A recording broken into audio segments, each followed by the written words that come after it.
नमस्कार दोस्तों, आपका स्वागत है आपके अपने YouTube चैनल राजन क्लासेज में।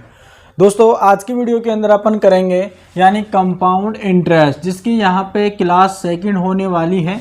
अब दोस्तों यहाँ पर अपन बहुत सारे क्वेश्चन करने वाले हैं। इससे पहले क्लास 1 मैंने पहले ही अपलोड कर दी है भाई, जिन्होंने नहीं देखा है देख लेना। बहुत ही शानदार तरीके से मैंने उसमें कंपाउंड इंटरेस्ट को एक्सप्लेन किया है। अगर आप कितने ही वीक क्यों ना हो, अगर उसके कंपाउंड इंटरेस्ट के बारे में अगर आपको कुछ भी नहीं आता है तो उस वीडियो को ज़रूर देखना। उसमें मैंने आपको कंपाउंड इंटरेस्ट का बेसिक बताया था और उसके अंदर एक क्वेश्चन को 6-7 मेथड से करना भी सिखाया था, तो ज़रूर उस वीडियो को देखना है। इस वीडियो के अंदर मैं आपको यहाँ पर कंपाउंड इंटरेस्ट के क्वेश्चन कराने वाला हूँ और इम्पोर्टेंट क्वेश्चन है और आपके एग्ज़ाम में बार बार पूछे जा रहे हैं। अगर आप भी गवर्नमेंट एग्ज़ाम की तैयारी कर रहे हैं, आपका भी सपना है गवर्नमेंट जॉब लेने का, तो ज़रूर इन क्वेश्चनों को हल करने की कोशिश कीजिएगा। अगर आपसे क्वेश्चन हल हो रहे तो आप अपनी जगह सही हो और आपकी तैयारी सही है। अगर आपसे क्वेश्चन सोल्व नहीं हो रहा है तो आपको अभी भी तैयारी करने की आवश्यक, तैयारी आपको पूरी तरीके से करना है। अब चलेगा, यहाँ पर देखो मैं आपके स्क्रीन पर क्वेश्चन लगाता हूँ और मेरे पास में यहाँ पर एक पेज में लिखा हुआ है। तो चलेगा, यहाँ पर स्क्रीन पर आपको एक क्वेश्चन दिया है। यहाँ पे लिखा है कि एक धनराशि पर 3 वर्षों के लिए 10% वार्षिक दर पर साधारण ब्याज तथा चक्रवर्ती ब्याज का अंतर 31 रुपये है। तद अनुसार वह धनराशि कितनी है। अब दोस्तों इसके अंदर देखो, अब यहाँ पर आपको स्क्रीन पर दिख रहा है और इसके अंदर बोल रहा है एक धनराशि। इसके अंदर आपको क्या निकालना है, धनराशि निकालना है, यानी आपको प्रिंसिपल निकालना है। सबसे पहले यहाँ पर मैं लिख देता हूँ कि यहाँ पर देखो प्रिंसिपल आपको नहीं दे रखा, प्रिंसिपल आपको निकालना है। और यहाँ पे जो रेट दे रखा है, रेट यहाँ पर आपको 10% यहाँ पर रेट दे रखा है, ठीक है। और यानी जो समय दे रखा है वो कितना दे रखा है, यहाँ पे आपके पास में जो दे रखा है यानी 3 साल का दे रखा है, यानी 3 ईयर्स, ठीक है। और यहाँ पे बोल रहा है साधारण ब्याज तथा चक्रवर्ती ब्याज का अंतर यानी CI माइनस SI का डिफरेंस कितना है, यानी 31 रुपये है, ठीक है। 31 रुपये है, इससे आपको अपना निकालना है। चलिएगा, अब देखिएगा दोस्तों अपन इसको क्वेश्चन को कैसे हल करेंगे। यहाँ पर आप स्क्रीन पर पूरा से क्वेश्चन दिख रहा है, यहाँ पर मैंने शॉर्ट में से लिख लिया है, ठीक है। अब दोस्तों देखो, मैंने जब पहली क्लास के अंदर बताया था, अगर डिफरेंस का आता है यानी कि कंपाउंड इंटरेस्ट और सिंपल इंटरेस्ट का अगर अंतर आता है तो इस कंडीशन में क्या होता है। देखो यहाँ पर ये 3 साल का है, तो 3 साल का मैंने क्या बताया था। देखो पहले कंपाउंड इंटरेस्ट निकालने का फॉर्मूला था यानी CI बराबर, और अपन करते SI पॉइंट लगाते, फिर यहाँ पे SI मल्टीप्लाई, फिर R, फिर क्या करते हैं रेट का यहाँ पर क्यूब कर देते हैं, ठीक है। अब दोस्तों अपन इन दोनों को 2-2 अंक में लिखना होता है, ठीक है। लेकिन यहाँ पर CI माइनस SI का डिफरेंस है, मतलब CI माइनस यहाँ पे SI होगा, ठीक है। इस SI को मैंने इधर भेज दिया तो बराबर इधर क्या बचा 0.0, फिर यहाँ पे SI गुणा R, ठीक है, और बटे में रेट का क्यूब है, ठीक है, ये दे रखा है। अब इससे क्या होगा कि आपका इसका डिफरेंस निकल जाएगा, CI माइनस SI, ये आपका निकलेगा वो परसेंटेज में निकलेगा, जबकि यहाँ पर आपको रुपए में दे रखा है 31 रुपये। तो अब मैं क्या करूँगा कि जो परसेंटेज में आएगा और जो रुपए में आएगा उन दोनों को बराबर कर दूंगा, और जो प्रिंसिपल होता है वो अपने आप के अंदर 100% होता है, तो मैं 100% की वैल्यू निकालूंगा। अब देखो दोस्तों, सबसे पहले इसको हल करते हैं। देखो रेट का क्यूब, रेट कितना है 10%, अगर 100 का क्यूब करूंगा तो 1000 होगा। अब 1000 के अंदर दोस्तों, यानी इधर देखिएगा आप 1000 के अंदर, ठीक है, मैं यहाँ पे लिख लेता हूँ 1000 के अंदर 3 जीरो होते तो 2 जीरो मैंने लिख लिया, ठीक है, 2 जीरो लिख लिया। मैंने बताया था भाई 2-2 अंक में लिखना है, फिर ये सिलेक्ट कर लेना है। फिर दोस्तों ये 10 है ना, आपको अगली वाली कैरी को देना। अब SI दोस्तों क्या होता है, SI आपका होता है R गुना T, तो R गुना T यानी 10 का गुणा 3 में करेंगे तो 30 हो जाएगा, और फिर R का गुणा करेंगे वापस, तो यानी 30 का गुणा 10 में करेंगे तो कितना हो जाएगा 300 हो जाएगा। अब 300 के अंदर आपको 10 और जोड़ देना है, ठीक है, तो यहाँ पर कितना हो जाएगा 310 हो जाएगा। अब 310 में से भी आपको 10 यहाँ पे लिख लेना है, बाकी 3 को कैरी दे देना है, ठीक है। अब यहाँ पे देखो पॉइंट है और यहाँ पर 3 कैरी का आ गया, ये परसेंटेज में आ जाएगा, ठीक है। अब इसको मैं 3.1, अब इसके बाद में 3 जीरो लिखूँ या फिर नहीं लिखूँ, कोई बात नहीं है, इतना आप लिख दीजिएगा, यानी 3.1%। ये आ गया आपका, ये आपका आ गया CI माइनस ASI, ठीक है। ये आपका क्या निकल के आ गया परसेंटेज में, जबकि आपको यहाँ पे परसेंटेज यानी 3.1 जो परसेंटेज वो किसके बराबर है, यानी 31 रुपये के बराबर है, ठीक है। अगर मुझे 100% की वैल्यू निकालनी है तो 100% बराबर यानी 31/3.1 मल्टीप्लाई 1000 कर देते हैं, ठीक है, सॉरी 100 का गुणा कर देते हैं। क्यों? क्योंकि इससे हमारा प्रिंसिपल निकल जाएगा। अब देखो दोस्तों, यहाँ पर 1 के बाद में 10 तो इसको हटा के यहाँ पे 0 कर दिया, 31 1 अब 31 आ गया, ठीक है। अब यहाँ पर कितना आ गया, यानी 1000 आ गया ना, यानी 1000 आ गया, यानी कि हमारे पास 100% की वैल्यू कितनी है, 1000 रुपये। कितना है, 1000 रुपये। तो यहाँ पे जो प्रिंसिपल निकल के आएगा दोस्तों वो 1000 रुपये निकल के आएगा। कितना आ जाएगा, 1000 रुपये के चलना है, इस प्रकार से आपको करना है, ठीक है। और दोस्तों इसी प्रकार के क्वेश्चंस आपके एग्जाम में आते हैं। तो अगर आपसे क्वेश्चन हल हो रहे हैं पूरे जितने भी मैं करा रहा हूँ, तो आप समझ लीजिएगा कि आपकी तैयारी 100% सही है और आपका सिलेक्शन आपके पास में, ठीक है, चलेगा। अब दोस्तों यहाँ पर मैं दूसरा क्वेश्चन लेता हूँ। सबसे पहले मैं इसको मिटा देता हूँ, ठीक है। और जब तक अगर आपने चैनल को सब्सक्राइब नहीं कर रखा है तो चैनल को सब्सक्राइब कर लेना, ताकि इससे आपका नोटिफिकेशन आपके पास में आता रहेगा, ठीक है भाई। तो चलिएगा दोस्तों, दूसरा क्वेश्चन अपन यहाँ पे पढ़ते हैं। और दूसरा क्वेश्चन यहाँ पर दे रखा है कि एक निश्चित, देखो यहाँ पर आपको स्क्रीन पर दिख रहा होगा, और यहाँ पे मैं पढ़ता हूँ, एक निश्चित धनराशि पर 3 वर्ष में 5% वार्षिक दर से प्राप्त होने वाले चक्रवर्ती तथा साधारण ब्याज का अंतर 122 रुपये है, तो धनराशि क्या है। अब दोस्तों सेम इसके अंदर भी वैसा ही होगा, ठीक है, सेम उसके अंदर भी वैसा ही होगा। सबसे पहले यहाँ पर दोस्तों आपको लिखना है, यहाँ पे दोस्तों सबसे पहले CI बराबर क्या होता है, यानी SI, ठीक है, और पॉइंट यहाँ पे सिलेक्ट। और दोस्तों यहाँ पर किस साल की बात कर रहा है, 3 साल की बात कर रहा है ना, तो यहाँ पर SI मल्टीप्लाई R कर लेते हैं, फिर यहाँ पर रेट का क्यूब करते हैं। अब इन दोनों को आपको यानी कि दो दो अंक में लिखना होता है, ठीक है, इतना आपको पता चल गया।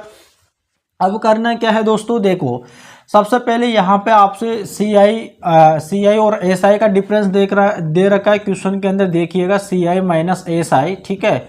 और आपको करना क्या है, अब देखो इस प्रकार को जो SI है ना, इसको मैंने बराबर के इधर लिया, तो यहाँ पे 0.0 और यहाँ पे सिलेक्ट SI मल्टीप्लाई R और सिलेक्ट यहाँ पर R का क्यूब बच गया, ठीक है। अब दोस्तों यहाँ पर देखो सबसे पहले रेट कितनी है। अब देखो रेट यहाँ पर दे रखा है 5%। अगर मैं 5 का क्यूब करता हूँ तो यहाँ पर दोस्तों 125 आता है। कितना आता है, 125 आता है। अब मैं यहाँ पर 25 लिख लेता हूँ और यहाँ पे सिलेक्ट लगा लेता हूँ, ठीक है। और एक को मैं यहाँ पर कैरी दे दिया। आगे ASI का मतलब क्या होता है, R गुणा T, ठीक है। और यहाँ पे देखो 5 दिया 15, ठीक है, 5 दिया 15 यानी R गुणा T कर लेंगे, यानी दर और टाइम का गुणा कर लेंगे। तो 5 दिया 15, 15 कितना हो जाएगा 16, ठीक है। 16 का यहाँ पर 16 लिख लेंगे अपन, और फिर यहाँ पे पॉइंट यहाँ पे 0 है, तो इस प्रकार से लिख लेंगे। अब इसको क्या करेंगे अपन, सटा के लिख लेंगे, यानी 0.16 25% आ गया। अब जो दोस्तों ये है ना, वो है आपके 0.1625 जो परसेंटेज दे रखा है, वो यहाँ पर 122 रुपये के बराबर है, ठीक है। किसके बराबर है, 122 रुपये के बराबर। मुझे यहाँ पे प्रिंसिपल इस क्वेश्चन में निकलवा रहा है, तो मैं यहाँ पे निकालता हूँ 100% की वैल्यू। 100% की वैल्यू निकालूंगा तो 122 बटे यहाँ पे 0.1625 और मल्टीप्लाई कर लूँगा 100 से, ठीक है। 100% की वैल्यू निकालना है तो अब दोस्तों यहाँ पर देखो कितने अंक बाद में 10 है, तो 4 अंक बाद में, तो यहाँ से पॉइंट हट जाएगा और यहाँ पे 4 जीरो लग जाएगा। कितना जीरो लग जाएगा, 4 जीरो, ठीक है। अब इसे काट लो, देखो 5 के पार्ट से इसे काटते हैं तो 5 दिया 15 हो गया, ठीक है, 5 दिया 15, ठीक है, 3 बार गया, 5 दिया 15 और फिर 1 बचा, 5 दूनी 10, फिर 2 बचा, 5 पच्चे 25, 325 आ गया। और 5 के पार्ट से इसे काट दो, 5 दूनी 10 और फिर 0 फिर 0 फिर 0 फिर 0 फिर 0, यहाँ पर 0 आ गया, ठीक है। 2 और 3 2 5, ठीक है, हो गया। अब इसे फिर से 5 से काट दो, 5 छिका 30 आ गया, 2 बचा, 5 पच्चे 25 आ गया। और फिर इसे 5 से काट दो, 5 चौक 20 और फिर यहाँ पे 4 जीरो और लगा दो, ठीक है, इतना लगा दिया। अब दोस्तों फिर देखो 5 से कट जाएगा, 5 एकम 5 हो जाएगा, 5 तिया 15 आ जाएगा, ठीक है। और फिर इसे 5 से काट दो, 5 इंटे 40 आ जाएगा और यहाँ पे 3 जीरो आ जाएगा।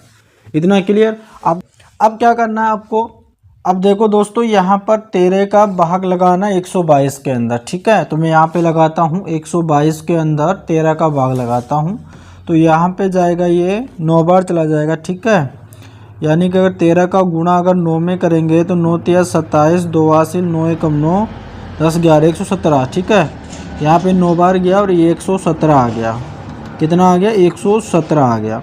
अब माइनस करते हैं यहाँ पे। अब देखो यहाँ पे 12 में से 5, 12 में से अगर 7 गए तो 3 2 5 बचा, ठीक है। फिर जीरो ले लेंगे और 13 में 13 13 दून 26, 13 3 39 आ जाएगा। पॉइंट लगे, ठीक है, पॉइंट लगे 13 3 39 आ जाएगा। फिर माइनस करेंगे यहाँ पे और फिर यहाँ पे 1 बचा और यहाँ पे 4 में से 1 आ गया और यहाँ पे आ गया 0 आ गया, ठीक है। अब देखो यहाँ पे आपको करना क्या है, 13 इंटे 104, ठीक है। इतनी बार 104 में लगाना है, 104 करना है माइनस। अब 10 में से 4 गया तो 6 बचेगा, ठीक है, 6 बच जाएगा। शेषफल आगे भी जाएगा लेकिन आपको आगे तो नहीं लगाना, इतना आपको रख लेना है, ठीक है। जब इसमें आप भाग लगाओगे ना इतना, यानी आपके यहाँ पे आ जाएगा 100% बराबर, यानी 9.38 आ जाएगा। और मल्टीप्लाई करना है 800 से, ठीक है, 3 जीरो यहाँ पर करना है। यहाँ पे नहीं दिख रहा है कि आपको, मैं यहाँ पे लिखता हूँ 100% बराबर, ठीक है। और 9.38 का गुणा करना है 8 यहाँ पे 8000 से, ठीक है। गुणा करना है, देखो 8 इंटे 64, 64 के 4 86, 8 8 8 16 24, 24 और 6 30, 30 का यहाँ पे 0 3 हासिल हो जाएगा। 9 7 63, 9 8 72, 72 3 75 आ जाएगा। कितना आ जाएगा? 75 आ जाएगा, ठीक है, 75 आ जाएगा। और फिर यहाँ पे 2 अंक बाद में कितना है? दशमलव है, तो यहाँ पे दशमलव लग जाएगा। और फिर यहाँ पे देखो, यहाँ पे नहीं लगेगा, ठीक है। पहले ये 3 जीरो ले लेंगे और यहाँ पे 3 जीरो ले ली। और फिर यहाँ पे देखो 2 अंक बाद में यहाँ पे है, तो यहाँ से 2 अंक हट जाएंगे और यहाँ पे कितने बच जाएंगे? आपका प्रिंसिपल आ जाएगा। कितना आ जाएगा? प्रिंसिपल आ जाएगा, ठीक है भाई। इसका प्रिंसिपल यानी प्रिंसिपल ही पूछ रहा था ना आपसे भाई क्वेश्चन में, ठीक है। चलो आपके प्रिंसिपल यानी धनराशि आपके आ जाएगी, पी आ जाएगा। यानी पी बराबर यहाँ पे आपके 75,000 और 40 रुपये जो यहाँ पर आपका अमाउंट बन रहा है, ठीक है, सॉरी यानी प्रिंसिपल बन रहा है, ठीक है। ये आपका हो गया। कहीं गलत थोड़ी हुआ रहा भाई, देख लेते एक बार, कहीं गलत थोड़ी हुआ है। देखो भाई यहाँ पे हमारे पास रेट कितनी थी भाई? रेट यहाँ पे 5% थी, तो ठीक है 5 का क्यूब करेंगे तो 125 आ जाएगा। 3 साल का ब्याज था, ठीक है, 3 साल का था, तो यहाँ पर 25 आ गया। और स्लैक्स यहाँ पे आगे एक कैरे का दे दिया और 5 दिया 15 एक 16% आ गया, ठीक है, 122 है। सही है भाई, ठीक है, सही है क्वेश्चन आपका। चलिएगा दोस्तों, अपन चलते हमारे अगले क्वेश्चन की ओर। और अगला क्वेश्चन यहाँ पर आपको देखिएगा स्क्रीन पर दिख रहा होगा और इसे सोल्व करने की कोशिश कीजिएगा। दोस्तों मैथ के अंदर जितनी प्रैक्टिस करोगे ना उतना ही आप दोस्तों आपकी जो है ना कैलकुलेशन बढ़ेगी। और आपका भी है ना सोचते रहते हो कि हमारी मैथ में कैलकुलेशन नहीं बढ़ती, तो कहाँ से बढ़ेगी जब आप प्रैक्टिस नहीं करते, ठीक है। तो चलेगा, आपको प्रैक्टिस करना है। अब दोस्तों यहाँ पर तीसरा क्वेश्चन आपको स्क्रीन पर दिख रहा होगा और तीसरा क्वेश्चन है, रंजन 4% की वार्षिक चक्रवृद्धि ब्याज की दर पर 7,500 रुपये उधार लेता है, तो 2 वर्षों के लिए चक्रवृद्धि ब्याज होगा, ठीक है, 2 वर्षों के लिए चक्रवृद्धि। अब देखो रंजन है वो 4% की रेट है, ठीक है, यहाँ पे 4% रेट है। और दूसरी बात कर यानी चक्रवृद्धि ब्याज की दर, ठीक है, यह है। और जो उधार लेता है तो चक्रवृद्धि ब्याज कितना होगा?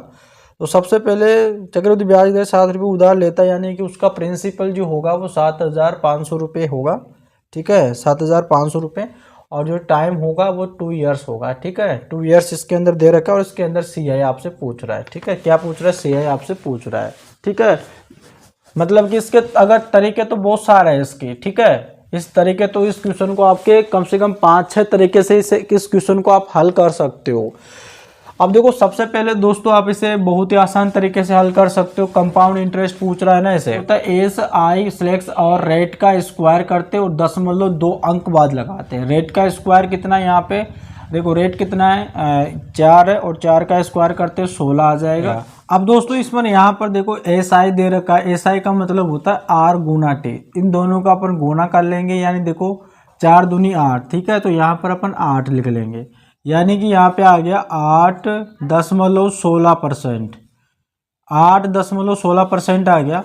अब ये यहाँ पर ये ब्याज आया, ठीक है, कितना आया, 2 साल का परसेंटेज में ब्याज दे दिया। अब इसके अंदर आपको करना है क्या, यानी 7,500 का आपको यानी गुणा करना है 8.16 और बटे में यहाँ पर 16, ठीक है, सॉरी बटे में आपको 100 कर लेना है। इतना निकल जाएगा तो आपका ब्याज निकल जाएगा। देखो भाई अब यहाँ पर करते हैं, यहाँ पर पॉइंट को हटा देते हैं और यहाँ पे 2 जीरो कर देते हैं, ठीक है। अब देखो यहाँ से ये 2 जीरो से यहाँ से ये 2 जीरो चला गया। अब यहाँ पर क्या करते हैं अपन, यहाँ पे गुणा, देखो पहले से काट लेते हैं या फिर शायद गुणा कर लेते हैं, ठीक है। यानी 816 का गुणा अपन करते हैं 75 में। देखो 5 का 30 और 0 आ गया, 3 आ गया, 5 एकम 5, 5 और 3 8 हो गया, और 8 पचे 40, ठीक है, 8 पचे 40 हो गया, मल्टीप्लाई। देखो 7 पचे 35, 7 चिंग 42, 42 का यहाँ पर 42 का 2 कर लेंगे, 4 यहाँ पे लगा लेंगे, 7 एकम 7, 7 और 4 11 है, 11 का 1 हासिल हो जाएगा, और 7 पंजे 35, 7 से 42, 7 वाड़ू 56, 56 और 1 57 आ जाएगा, ठीक है, 57 आ जाएगा यहाँ पे, और यहाँ पे 0 कर लेंगे, और 8 और 2 यहाँ पे 10 की 0, 1 हासिल हो जाएगा, फिर यहाँ पे 2 हो जाएगा, ठीक है, 2 हो जाएगा, 7 और 4 7 और 4 यहाँ पे 7 और 4 कर लेंगे, 11, 1 हासिल, यहाँ पे 6 हो जाएगा, ठीक है, कितना हो जाएगा, 6 हो जाएगा। अब यहाँ पर देखो नीचे बटे में 2 जीरो चला जाएगा, यानी 612, ठीक है, कितना हो जाएगा, 612, यानी आपका यहाँ पर ब्याज जो बनेगा वो कितना बनेगा, 612 ब्याज बनेगा, ठीक है। यानी चक्रवर्ती ब्याज इसके अंदर पूछ रहा था, यानी 612 यहाँ पर आपका ब्याज निकल के आ जाएगा, ठीक है। आप इसे और भी माध्यम से निकाल सकते हो, ठीक है, यानी आप इसे फॉर्मूले से भी निकाल सकते हो, यानी जैसे ए बराबर होता है यानी P मल्टीप्लाई 1 + R/100 और पावर टी करते, इससे भी आप निकल जाएगा, ठीक है। बहुत सारे मेथड होते हैं जिन तरीके से आप निकाल सकते हो, ठीक। तो चलेगा अपन चलते हैं हमारे दूसरे क्वेश्चन पे, ठीक है। इसको मैं मिटा देता हूँ यहाँ से। अब यहाँ पर आपको स्क्रीन पर क्वेश्चन दिख रहा होगा, और यहाँ पर क्वेश्चन को हल करने की कोशिश कीजिएगा। तो अपन क्वेश्चन पढ़ते हैं। सबसे पहले यहाँ पर क्वेश्चन दे रखा है कि दे रखा आपको स्क्रीन पर दिख रहा होगा, यानी 2400 रुपये की धनराशि पर 5% वार्षिक चक्रवृद्धि ब्याज की दर से 2 वर्ष में प्राप्त मिश्रधन कितना होगा। इसके अंदर मिश्रधन ज्ञान निकालना है। तो दोस्तों यहाँ पर सबसे पहले अमाउंट बराबर P गुणे और 1 + R/100 और इसकी पावर T करते हैं, ठीक है, ये करते हैं। अब दोस्तों इसके अंदर जो मान दे रखा है हमें निकालना है, क्या अमाउंट निकालना है, ठीक है। और इसके अंदर प्रिंसिपल कितना दे रखा है, प्रिंसिपल इसके अंदर 2400 रुपये दे रखा है, फिर मल्टीप्लाई करना, फिर 1+, ठीक है, 1+, और फिर इसके अंदर यानी रेट जो दे रखा 5% दे रखा, और बटे में 100 करते हैं, और अपोन में यानी कितना पावर कितनी कर रहा है, ये 2 वर्ष की कर रहा है, तो 2 वर्ष यहाँ पर कर लेते हैं, ठीक है। अब दोस्तों यहाँ पर देखिए क्या करते हैं, यानी 2400 और मल्टीप्लाई, अब दोस्तों 100 एकम 100 और 100 में 5 जोड़ेंगे तो कितना हो जाएगा 105, और बटे में यहाँ पे 100 कर देंगे और इसकी पावर 2 कर देंगे, ठीक है, बराबर यानी 2400 मल्टीप्लाई, ठीक है। अब देखो दोस्तों इसे 5 से काट देते हैं, 5 दूनी 10, 5 एकम 5 आ जाएगा, 5 दूनी 10, ये 0 आ जाएगा, यानी 21/20 आ जाएगा, इनकी पावर 2 कर देंगे, ठीक है। अब यहाँ पर देखो 2400 मल्टीप्लाई 21 का अगर पावर 2 करते हैं तो 441/20 का करते हैं तो 400 आ जाएगा, इन 2 जीरो से ये 2 जीरो उड़ जाएगा, और 4 छिक्की 24 आ जाएगा, ठीक है।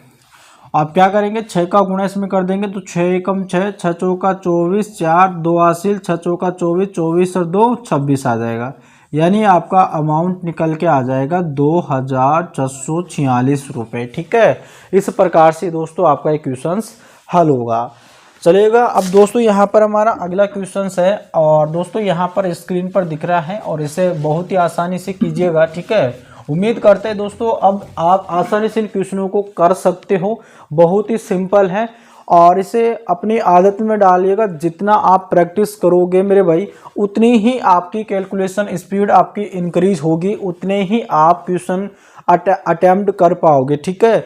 और रही बात कि जब आप कंपटीशन का एग्ज़ाम देने के लिए जाते हो तो उसमें टाइम का इशू रहता है, और बंदा जो होता है मैथ के क्वेश्चन में किसी में अटक गया तो वो अटकता ही रहता है, ठीक है। इसलिए आपको कहीं पर भी अटकना नहीं है और देखते देखते ही आपको 2 या 3 सेकंड में मैथ के किसी भी क्वेश्चन को उड़ा देना है, ठीक है दोस्तों। तो चलिएगा, यहाँ पर आपको अगला क्वेश्चन है जिसमें दे रखा है 2000 रुपये पर 10 प्रति वर्ष की दर से 2 वर्ष के लिए वार्षिक रूप से संयोजित चक्रवर्ती ब्याज ज्ञात करना है इसके अंदर, ठीक है। यानी चक्रवर्ती ब्याज इसके अंदर आपको ज्ञात करना है। सबसे पहले दोस्तों यहाँ पर कितना रुपए दे रखा है, यानी प्रिंसिपल आपको कितना रुपए दे रखा है, 2000 रुपये दे रखा है, ठीक है। 2000 रुपये दे रखा है 10% की दर से, यानी रेट कितनी है 10% है इसके अंदर। और रही बात 2 इयर्स की बात कर रहा है, ठीक है, यानी 2 इयर्स की बात कर रहा है। और इसके अंदर आपसे यानी CI पूछ रहा है, यानी कंपाउंड इंटरेस्ट यहाँ पर आपसे पूछ रहा है। अब दोस्तों यहाँ पर देखा आप बहुत सारे तरीके हैं इसके क्वेश्चन निकालने के, ठीक है। अब दोस्तों यहाँ पर देखिएगा, आपका मैंने पहले बता दिया था CI बराबर क्या, यानी SI। और दोस्तों यहाँ पे रेट का स्क्वायर करते 10.2 अंक के बाद में लगाते हैं। तो सबसे पहले रेट का स्क्वायर कितना, यानी 100, और 100 यहाँ पे डबल जीरो कर लेते हैं और यहाँ पे पॉइंट लगा देते हैं, ठीक है, 1। और फिर एक हमारे पास कैरी का रहेगा और फिर ऐसा यानी R गुणा T, तो यहाँ पर कितना 20 और 1 21 हो जाएगा, ठीक है। यानी कि अपन यहाँ पर हो जाएगा 21 पॉइंट, या पॉइंट के बाद जीरो लगाओ नहीं लगाओ तो यानी 21% हो गया, ठीक है। ब्याज की बात कर रहा है तो हमें 2000 का 21% निकाल लेंगे तो हमारा ब्याज निकल जाएगा। 2000 का 21% निकालेंगे तो 2 जीरो से 2 जीरो उड़ा दो, ठीक है। और फिर क्या करो, 2 एकम 2, 2 दूनी 4, 1 जीरो, ठीक है। यानी 420 रुपये आपका करेक्ट आंसर हो जाएगा, ठीक है। इसी प्रकार से आपको हल करना है। अब ये क्वेश्चन बहुत तरीके से हल हो सकता है। ये आपका फॉर्मूले से हो सकता है, यानी A बराबर P गुणे 1 + R/100 अपॉन में T कर ले, इससे हो जाएगा, ठीक है। और जैसे उस माध्यम से भी हो जाएगा, जैसे 100 हमारा प्रिंसिपल मान लेते हैं और कितना % की रेट है 110 की है ना, तो 110 हमारा अमाउंट हो जाएगा। इस प्रकार से भी आप बहुत सारे तरीके होते हैं। अगर आपने बेसिक क्लास अगर आपने नहीं देखी है तो देख लेना मेरे भाई, बहुत ही इंपॉर्टेंट क्लास थी वो, उसके अंदर बहुत सारे तरीके मैंने बताया था।